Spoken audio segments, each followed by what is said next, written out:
மேடையிலே ஒருவர் பேசி கொண்டிருந்தார். ஆங்கிலத்திலே பேசினதை தமிழிலே மொழிபெயர்த்தார்கள். அவர் இந்தியர் தான், ஆனால் அவருக்கு தமிழ் சரியாக வராது. அவர் பேசிக்கொண்டிருந்த போது நான் அங்கே நின்றேன், தூரத்திலே நின்றேன். காரணம், அவ்வளவு நாட்களும் கிறிஸ்தவம் என்பது வெளிநாட்டு மதம் என்றும் கிறிஸ்தவர்கள் அத்தனை பேரும் கீழ் சாதியினர் என்றும் நான் நினைத்திருந்தேன். அப்படித்தான் பொதுவாக எல்லாரும் நினைக்கிறார்கள். ஆனால் அந்த நாளிலே நான் நின்று கேட்டுக்கொண்டிருந்த போது அவர் பேசின சில காரியங்கள் என்னை சிந்திக்க வைத்தது. ஏனென்றால் என்னுடைய இளம் வயதிலே நான் ஒரு இந்து கோயிலிலே வளர்க்கப்பட்டவன் பிராமணர்களாலே. நான் பிராமணன் அல்ல, நான் பிராமணர்களால் வளர்க்கப்பட்டு அவர்களால் பிராமணன் ஆக்கப்பட்டவன் சில காலம். அப்படிப்பட்ட நிலையிலே நான் படித்த சில வேத மந்திரங்கள் எனக்கு விளங்காவிட்டாலும் மனப்பாடம் செய்து வைத்திருந்தேன். ஆனால் பள்ளிக்கூடத்திலே 9வது படிக்கும் பொழுது எங்களுக்கு ஹிந்தி அல்லது சமஸ்கிருதம் உபபாடமாக வைக்கப்பட்டிருந்தது. எனவே நான் சமஸ்கிருதத்தை உபபாடமாக எடுத்துக்கொண்டு அதை படித்து இந்த வேத மந்திரங்களின் பொருள் என்ன என்பதை விளங்கிக் கொள்ள முயற்சித்தேன். அப்படி முயற்சித்துக் கொள்ளும் வேளையிலே இந்த வேத மந்திரங்களுக்கு உரிய கடவுள் யார் என்று நான் கேள்வி கேட்க ஆரம்பித்தேன். ஏனென்றால் சில வேத மந்திரங்கள் எல்லாம் ஆச்சரியமானவை. அப்படிப்பட்ட வேத மந்திரங்களை எத்தனையோ பேர் சொல்லுகிறார்கள், ஆனால் பொருள் தெரிவதில்லை. எனக்கு முதலாவது கற்றுக் கொடுத்த வேத மந்திரம் பாபோகம் பாப கண்மோகம் பாபாத்மா பாவசம்பவாத் ராகிமாம் புண்டரியாக்ஷா சர்வ பாப ஹரிகரே மனசா வாசா ஹஸ்தப்யாம் தேகினாம் பாவினாம் என்று ஒரு பாவ அறிக்கை ஜெபம் சொல்லிக் கொடுத்தார்கள். ஏனென்றால் இந்த மந்திரத்தை சொல்லிவிட்டுதான் காயத்ரி மந்திரம் சொல்ல வேண்டும். ஸ்நானத்திற்கு முன்பதாக எடுக்கக்கூடிய ஒரு மந்திரம், அதிகாலை நேரத்திலே பிரார்த்த ஸ்நான மந்திரம் என்று பெயர். அதனுடைய பொருளை நான் விளங்கிக் கொண்ட போது ஆச்சரியப்பட்டேன். பாவ சம்பவா, நான் பாவத்தில் பிறந்தவன். பாவ கண்மோகன், நான் பாவத்தை செய்கிறவன். பாபாத்மா, நான் பாவத்தில் நிலைத்திருக்கிறவன். பாவோகம், ஆகவே நான் ஒரு பாவி. எப்படி பாவி? மனசா வாசா ஹஸ்தப்யாம் தேகினாம் பாவினாம். என் மனதினாலே நான் பாவம் செய்கிறேன், என் வார்த்தையினாலே பாவம் செய்கிறேன், என் பார்வையினாலே பாவம் செய்கிறேன், என் உடம்பினாலே பாவம் செய்கிறேன். புண்டரீகாக்ஷா, உள்ளத்தில் வாழும் தெய்வமே, மாம் திராகி, என்னால் இதிலிருந்து விடுதலை பெற முடியாது. சர்வ பாப ஹரி ஹரே, இறைவனே, எல்லா பாவங்களிலிருந்தும் நீர் என்னை ரட்சிக்க வேண்டும். இதுதான் அந்த மந்திரத்தினுடைய பொருள். எந்த இறைவன் என்று சொல்லவில்லை. இந்த மந்திரத்தை எழுதின காலத்தில் இந்து மதமும் இருந்ததில்லை, ஏன் மதங்களே இருந்ததில்லை. அப்படிப்பட்ட காலத்தில், வேத காலத்தில் சொல்லப்பட்ட இந்த மந்திரம் ஒரு மனிதன் தன்னை பாவி என்று உணர்ந்து சொல்லுகின்ற ஒரு மந்திரமாகும். இந்த கடவுள், எல்லா பாவங்களையும் மன்னிக்கிற கடவுள் யார் என்பதிலே நான் ஈடுபட ஆரம்பித்தேன். ஓம் பூர்வோசஸ்தத் சவிதுர் வரண்யம் பருகோ தேவஸ்ய தீமகி தியோயோன பிரசோதயாத் என்பது காயத்ரி மந்திரம். அகில உலகங்களையும் அண்ட சராசரங்களையும் வானத்தையும் பூமியும் புவர்லோகத்தையும் மோட்சலோகத்தையும் உண்டாக்கின தெய்வம் பேரொளியாய் இருக்கிறார்.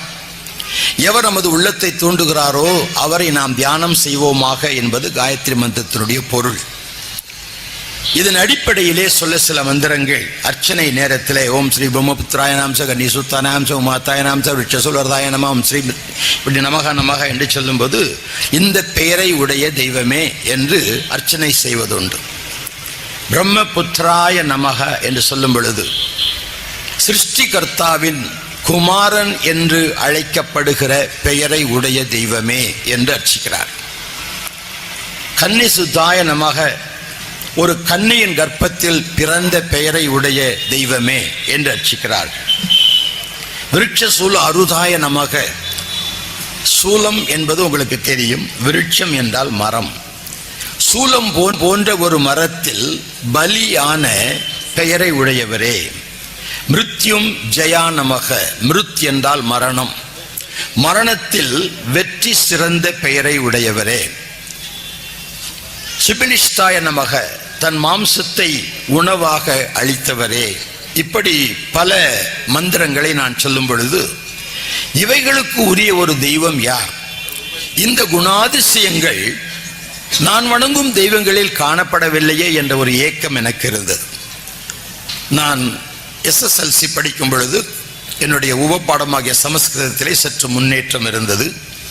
ஆகவே லைப்ரரிகளுக்கு சென்று நான் ரிக்வேதங்களை வாங்கி படிப்பது உண்டு. குறிப்பாக 10வது மண்டலத்தில் புருஷ சூக்தம் என்ற பகுதியிலே 22 ஸ்லோகங்கள் உண்டு. முதல் 5 ஸ்லோகங்களும் உலக உற்பத்தியை குறித்து சொல்லப்பட்டிருப்பவை. பின்னால் வருகின்ற ஸ்லோகங்கள் இறைவன் உலகத்தில் பலியாக வேண்டிய காரணத்தை விளக்கும் ஸ்லோகங்கள். அப்படி சொல்லப்பட்ட ஸ்லோகங்களினுடைய தொகுப்பு பல வேதங்கள், உபனிஷத்துக்கள், ஆரண்யகங்கள், இப்படி பல காரியங்களில் பொறுக்கி எடுக்கப்பட்ட குறிப்புகளை நான் படித்தேன். அவைகளில் முக்கியமான ஒன்று, பிரஜாபதி ஆகிய கடவுள் மனித ஆத்துமாக்களின் பிராயச்சித்த பலியாக தம்மையே மனித உருவில் தோன்றி அளிப்பார் என்பது. பிரஜாபதி தேவப்பியகம் ஆத்மானம் யஜ்யம் கிருதுவா பிராயச்சித் என்பது. இந்த மந்திரத்திற்குரிய ஒரு தெய்வம் யார்? பிரஜாபதிக்கு ஏன் இந்தியாவிலே கோயில் இல்லை? ஏன் பிரஜாபதியை பற்றி இன்றைக்கு யாரும் அறிக்கை செய்கிறதில்லை, அறிவிக்கிறதில்லை? பிரஜாபதி கடவுளை மறந்துவிட்டு புதிய புதிய கடவுள்களை எல்லாம் தோற்றுவித்திருக்கிறார்களே, காரணம் என்ன என்று நான் பல வேத பண்டிதர்களிடத்திலும் குருக்களிடத்திலும் கேட்டிருக்கிறேன். அவர்கள் நீ சின்ன பையன், உனக்கு இதெல்லாம் விளங்காது என்று சொல்லி மழுப்பி விடுவார்கள். அதில் நான் பார்த்த சில குறிப்புகள், நிஷ்களங்க புருஷன் பிரஜாபதி உலகத்திலே நிஷ்களங்க புருஷன், பாவம் இல்லாத பரிசுத்த மனிதனாக அவர் வர வேண்டும். குமாரி கர்ப்ப சம்பவ, ஒரு கன்னிகையின் கருவிலே அவர் பிறக்க வேண்டும். அவர் வாய் மூடி மௌனியாய் இருக்க வேண்டும். அவர் உடம்பில் இருந்து இரத்தம் வடிய வேண்டும். யதோ வைஷ புருஷ யதோ வைஷ வனஸ்பதி ததோ வைஷ புருஷா என்று சொல்வார். வனஸ்பதி மரம் வெட்டப்பட்ட போது அதனுடைய மரத்திலிருந்து ஜீவத்தண்ணீர் எப்படி பெருகிற்றோ அப்படியே பிரஜாபதி வெட்டப்படும் போது அவர் உடலில் இருந்து இரத்தம் வடியும் என்ற குறிப்பு காணப்படுகிறது. பலுசு என்ற முள்கொடி அவர் தலையில் சுற்றி வைக்கப்பட்டிருப்பதனால் பலிக்குரியவர் என்று அவர் வேறு பிடிக்கப்படுதலை அந்த வேதம் சுட்டி காட்டுகிறது. அவர் மரித்த தெய்வமாய் இல்லாமல் மீண்டும் உயிரோடு எழும்புகிறதையும் அந்த ரிக்வேத பகுதி சொல்லுகிறது. அவர் தன்னையே உலகத்திற்கு பலியாக தந்து ஜனங்களை ஆத்மாக்களை ரட்சிப்பார் என்ற குறிப்பும் காணப்பட்டு முடிவிலே கடைசியாக நன்யபத்த அயனாய வித்யதே என்று முடிகிறது. இதுதான் வழி, இதை தவிர வேறு வழி இல்லை என்று முடிகிறது. அப்படியானால் இந்த வழியை காட்டுகின்ற ஒரு தெய்வம் யார்? நான் ஜெபிக்கும் போது அழகிய ஒரு நல்ல மந்திரத்தை சொல்லி தந்தார்கள்.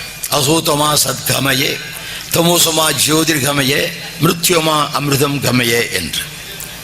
சத்தியம் இல்லாததிலிருந்து என்னை சத்தியத்திற்குள் வழி நடத்தும், இருளில் இருந்து என்னை வெளிச்சத்திற்குள் வழி நடத்தும், மரணத்துக்குள் இருந்து என்னை ஜீவனுக்குள் வழி நடத்தும். 3 வழி நடத்துதல்களை ஒரு பக்தன் இறைவனிடத்திலே பிரார்த்தித்து கேட்கிறார். இது பிருகதாரணி உபனிஷத்திலே வருகிற ஒரு மந்திரம். இந்த மந்திரத்தை அநேக சினிமாக்களிலே கூட பாடுகிறதை நீங்கள் கேள்விப்பட்டிருப்பீர்கள். சினிமா பார்க்கிறவர்களுக்கு தெரியும். பக்தி படங்களிலெல்லாம் இந்த அசோத்தமா சத்தமா எப்படியாவது சொல்வாங்க. பூஜைகளிலே இதை சொல்வார்கள், புண்ணியாசனங்களிலே சொல்வார்கள், வீடு பிரதிஷ்டைக்கு சொல்வார்கள், கல்யாணங்களிலும் சொல்கிறது உண்டு. இந்துக்களுடைய எல்லா ஆராதனையிலும் இந்த ஜெபம் கண்டிப்பாக இடம்பெற்றிருக்கும். ஆகவே இப்படிப்பட்ட ஒரு நிலைமையிலே நான் ஒரு தெய்வத்தை தேடி தேடி கடைசியிலே அதை அடைய முடியாததனாலே வெறுப்படைந்து நாஸ்திகனாக மாறினேன். கடவுள் இல்லை என்று நான் சொன்னேன். வேதம் மதம் எல்லாம் பொய் என்று சொன்னேன். அவதூறாக பேசினேன். அந்த நிலையில் எனக்கு திருமணம் செய்தார்கள். நான் திருமணம் செய்யும் பொழுது எனக்கு 24 வயது. அந்த வயதிலே திருமணம் செய்து வைத்த நோக்கம், நான் எப்படியாவது நல்லவனாக உருப்படியாக குடும்பஸ்தனாக மாறினால் சரிப்பட்டு விடுவேன் என்பதுதான் என் பெற்றோருடைய எண்ணம். அப்படியும் நான் சரிப்படவில்லை. என் மனம் பலவிதமான போராட்டங்களுக்குள் சிக்கி தவித்தது. இந்நிலையில் முதல் குழந்தை பிறந்த பொழுது எனக்கு டிபி நோய் கண்டது. இதனாலே என் சரீரம் மெலிந்தது. சில நேரங்களில் அதிகமாய் பேசினால் இருமல் வரும், இரத்த வாந்தி வரும். இப்படி நான் அவஸ்தைப்பட்டு கொண்டிருந்த காலத்தில் தான் தற்கொலை செய்து கொள்ளும்படியாக முடிவெடுத்தேன். அந்த நாளிலே நான் அந்த இடத்தில் சென்ற போது அந்த பிரசங்கியார் சொன்ன போது பாவத்தை குறித்து அவர் வெகு விளக்கமாக பேசினார். இது எனக்கு ஏற்கனவே என்னுடைய பழைய மார்க்கத்திலே தெரிந்த உண்மை. நம்முடைய பைபிளிலே பாவத்தின் சம்பளம் மரணம் என்று ஒரு வசனம் உண்டு. ரோமர் 6ஆம் அதிகாரம் 23ஆம் வசனத்தில் பாவத்தின் சம்பளம் மரணம். சமஸ்கிருத வேதம் என்ன சொல்லுகிறது தெரியுமா? பாவபல் நரகாதி மாஸ்து. பாவத்தின் பலன் நரகம் என்று சொல்லுகிறது. மரணம் அல்ல, நரகம். பாவம் செய்கிறவன் நரகத்துக்கு போவான் என்பதிலே வெகு தெளிவாக சமஸ்கிருத மந்திரம் சொல்லுகிறது. எல்லாம் ஒரே கருத்து தான். எந்த மொழியில் சொன்னாலும் அந்த ஒரே கடவுள் தான். நாம் மொழியில் வித்தியாசப்படுகிறோமே தவிர பொருளில் வித்தியாசப்படுகிறது இல்லை. சாதாரணமாக நம்முடைய தமிழ்நாட்டிலே தண்ணீர் என்று சொன்னால் எல்லாருக்கும் தெரியும். இதே காரியத்தை, இந்த பொருளை இங்கிலாந்து தேசத்தில் எப்படி கேட்க வேண்டும்? வாட்டர் என்று கேட்க வேண்டும். ஐரோப்பா தேசத்துக்கு போனால் எப்படி கேட்க வேண்டும்? வாசா என்று கேட்க வேண்டும். கேரளாவுக்கு போனால் எப்படி கேட்க வேண்டும்? வள்ளம்னு கேட்கணும். தெலுங்கு நாட்டுக்கு போனால் எப்படி கேட்கணும்? நீலுன்னு கேட்கணும். வடநாட்டுக்கு போனால் பாணின்னு கேட்கணும். இத்தனை மொழிகள் இருந்தும் பொருள் ஒன்றுதான். ஒரே ஒரு பொருளுக்கு பல மொழிகளில் பல பெயர்கள் இருப்பது போல ஒரே ஒரு தெய்வத்திற்கு பல பெயர்கள் உண்டு. அவரவர்கள் மொழியிலே பல பெயர்கள் உண்டு. இப்போ ஒரு பெண்ணுக்கு மல்லிகான்னு பேர். மல்லிகான்னு பேர் வச்ச பெண்ணை நம்ம என்ன நினைப்போம்? இந்து பொண்ணுன்னு நினைப்போம். இன்னொரு பெண்ணுக்கு ஜாஸ்மின்னு பேர். அந்த பொண்ணு என்ன மார்க்கத்தை சேர்ந்தவங்களா இருப்பாங்க? கிறிஸ்தவங்களா இருப்பாங்க. ஏன்னா இங்கிலீஷ்ல பேர் வச்சுக்கிட்டாங்க இல்லையா? மல்லிகைனா என்ன, ஜாஸ்மின்னா என்ன? வெள்ளைக்காரன் பல பேர் வச்சுக்கிறான். மிஸ்டர் பிளாக்னு ஒருத்தர் வர்றாரு. நம்ம ஊர்ல கருப்பேன்னு ஒருத்தர் இருக்கார். பிளாக்னா என்ன, கருப்பேனா என்ன, ரெண்டும் ஒன்று தான். மொழி வேறு. அதே போல கடவுளுக்கு பல மொழிகளிலே பெயர் உண்டு. சமஸ்கிருதத்தில் ஈஸ்வரா அப்படின்றாங்க, சுவாமி அப்படின்றாங்க. இதெல்லாம் கடவுளுக்கு பேரு. நம்ம பைபிள்ல கர்த்தர், அதுவும் சமஸ்கிருத பேர் தான். கர்த்தர், தேவன். தேவன் கூட தமிழ் பேர் இல்லை, சமஸ்கிருத பேரு தான். தமிழ்ல சொன்னா கடவுள் என்று சொல்லுவாங்க. தேவுடாம் வாங்க, தேவுடும் வாங்க, தேவரும் வாங்க கன்னடத்துல. இப்படி பல பேர் கடவுளுக்கு இருக்குது. அல்லாம் வாங்க. அல்லானா முஸ்லீம் கடவுள் இல்லை, ஈஸ்வரானா இந்து கடவுள் இல்லை, கர்த்தர்னா கிறிஸ்தவ கடவுள் இல்லை. பல மொழிகளில் கடவுளுக்கு இருக்கிற ஒரே ஒரு பெயர். நான் 2000 வருஷம் துவக்கத்திலே லெபனான் தேசத்திலே ஊழியம் செய்ய போயிருந்தேன். அந்த காலை 2000 ஆண்டு உதயமாகும் போது அந்த காலை நேரத்தில் அங்குள்ள ஒரு பெரிய மலையிலே ஒருவர் வீடு கட்டியிருந்தார். ஒரு நல்ல கிறிஸ்தவ அன்பர். லெபனான் தேசம் 50% கிறிஸ்தவர்களும் 50% இஸ்லாமியரும் வாழ்கிற ஒரு இடம். அடிக்கடி யுத்தத்திலே அகப்பட்டுக் கொள்கிற ஒரு இடம். சுவரெல்லாம் குண்டு துளைகளால் நெரிக்கப்பட்ட ஒரு இடம். அங்கே சென்று அவர் சொன்னார், எங்க வீட்டுக்கு வாங்க, காலையில உதிக்கிற சூரியன், அந்த சூரிய வெளிச்சத்துல இஸ்ரவேலின் சீனாய் மலையை கூட பார்க்கலாம், எங்க இருந்து வாங்கன்னு கூட்டிட்டு போனார். நான் அந்த காலை நேரத்திலே அவருடைய மேல் மாடியிலே அவரோடு அமர்ந்து காலை சிற்றுண்டி சாப்பிட்டு கொண்டிருக்கும் பொழுது அவரு ரொம்ப ஆச்சரியமா சொன்னாரு, இந்த நாட்டில் பாருங்க, எங்களுக்கு ரொம்ப நல்ல வசதியெல்லாம் இருந்தும் அதை அனுபவிக்க முடியல, பல காரியங்கள் பேசி கொண்டிருந்தார். எனக்கு கொடுத்த சாப்பாடு என்ன தெரியுமா? அதிரசம்.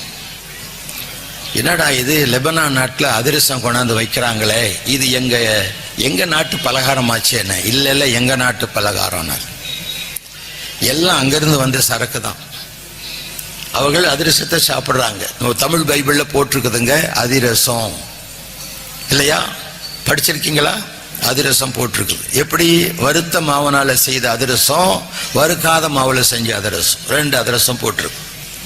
இந்த மாதிரி பண்டிகை காலத்துல ஏராளமான அப்பம், அடை, இதெல்லாம் வெள்ளைக்காரனுடைய உணவு அல்ல. அநேகர் இந்த பைபிள் வெள்ளைக்காரன், அது வெள்ளைக்காரன்னு சொல்றாங்களே, வெள்ளைக்காரனுக்கு அதிரசம் தெரியாது, அடை தெரியாது, அப்பம் தெரியாது. எல்லாத்துக்கும் வேஃபர் கேக்குன்னு மொழிபெயர்த்திருக்கிறாங்க. ஆனா அந்த பலகாரம்லாம் கொடுத்தாங்க. அவர் தான் என்னுடைய டிரான்ஸ்லேட்டர். சாயங்காலம் சபையில பேச வேண்டும். அப்படி பேசும்போது நான் போட உடனே God is great அப்படின்னு சொன்னேன். கர்த்தர் பெரியவர் அப்படின்னு. மொழிபெயர்ப்பாளர் அல்லாஹு அக்பர் அப்படின்னார். என்னடா இது, இவர் முஸ்லிம் மாதிரி தெரியுது. திருப்பி God is great அல்லாஹு அக்பர் அப்படின்னார். அவரை சொன்னார், ஐயா God is great நீங்க சொல்றீங்களே, அதை எங்க அரபு மொழியில மொழிபெயர்த்து அல்லாஹு அக்பர் தான் மொழிபெயர்க்க முடியும். நம்ம என்ன நினைக்கிறோம், அல்லாஹு அக்பர்னா முஸ்லீம் அப்படின்னு நினைக்கிறோம். இல்லைங்க, அவங்க கூட கர்த்தர் பெரியவர் தான் சொல்றான். நீங்க பாத்தீங்கன்னா சில முஸ்லீம் கார்ல God is greatனு போட்டிருப்பாங்க. ஏன்னா அல்லாஹு அக்பர்னா நம்ம வித்தியாசமா நினைப்போம், God is great போ, அதெல்லாம் முஸ்லீம்க கார். பின்னால கண்ணாடியில் எழுதி போட்டிருக்கிறாங்க. சென்னையில் பார்த்தீங்கன்னா நிறைய முஸ்லீம் எழுதி போடுறாங்க. நான் ஏன் இதை சொல்றேன்னா, மொழி பலவாயினும் பொருள் ஒன்றுதான்.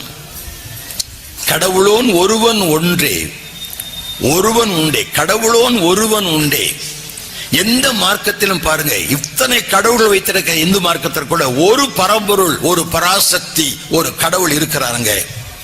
எங்களால் அறிய முடியாத ஒரு சக்தி ஒருவர் இருக்கிறார் என்றுதான் சொல்லுகிறார்கள். இத்தனை கடவுள் வைத்திருந்தாலும் அந்த ஒரு கடவுளைத்தான் நம்புகிறார்கள். இயேசு கிறிஸ்து ஒரு கடவுளின் ஒரு பாகம். பிதா குமாரன் பரிசுத்தாவி மூன்று கடவுள் இல்லை, ஒரே கடவுள். முச்சுடரும் ஒன்றாகும், மும்மூர்த்தி அல்ல, மூவருமே ஆழ்வுருவும் ஒன்றே ஆகும். அச்சுதா இவர்கள் ஆண் பெண் அல்ல, அரணும் அல்ல, லிங்கமும் அல்ல, அனாதியான சச்சிதானந்தனையே வணக்கம் செய்து சர்க்குருவின் பாதம் போற்றி எச்சரிக்கை கொண்டு நட அப்பா எண்ணிலா முக்தி வழி எய்தலாமே என்று அகஸ்தியர் சித்தர் பாடியிருக்கிறார். மூன்று சுடர்கள் ஆனால் ஒரு தீபம். அதை உற்று பார்த்தால் திரியிலே எரிவது அடங்கிய சுடர், அதில் மஞ்சள் வட்டமாய் தெரிவது அகன்ற சுடர், நமக்கு கிடைப்பது வியாபக சுடர். மூன்று சுடர் ஒரு ஒளியில் இருப்பது போல இறைவனின் மூன்று தன்மைகள் ஒரு கடவுளின் மூன்று தன்மைகளாக நமக்கு காட்டப்படுகின்றன. ஆக இப்படிப்பட்ட நிலையிலே நான் தேடிக்கொண்டிருந்த போது அந்த பிரசங்கர் பாவத்தை குறித்து சொன்னார். அந்த பாவத்தை குறித்து சொல்ல சொல்ல எனக்கு அது நல்ல உணர்வு இருந்தது. ரோகு சோகு துக்கு பலவானு பந்தன் வெஸ்னானிசே ஆத்ம அபராத விருஷனம் பலானி ஏதானி தேகினாம் என்று ஒரு ஸ்லோகம் உண்டு சமஸ்கிருதத்தில். பாவத்தின் ஒரு மரத்திலே நமக்கு கிடைக்கிற கனிகள் என்ன? நான் பாவம் செய்தால் இந்த சரீரமாகிய மரத்திலே கிடைக்கும் கனி என்ன? ரோகம், வியாதி, துக்கம், சஞ்சலம், வருத்தம், இதெல்லாம் அதுல கிடைக்கிறது தான். மனுஷனுடைய பாவத்தினாலே அவனுக்கு இத்தனை கனிகள் கிடைக்கிறதாம்.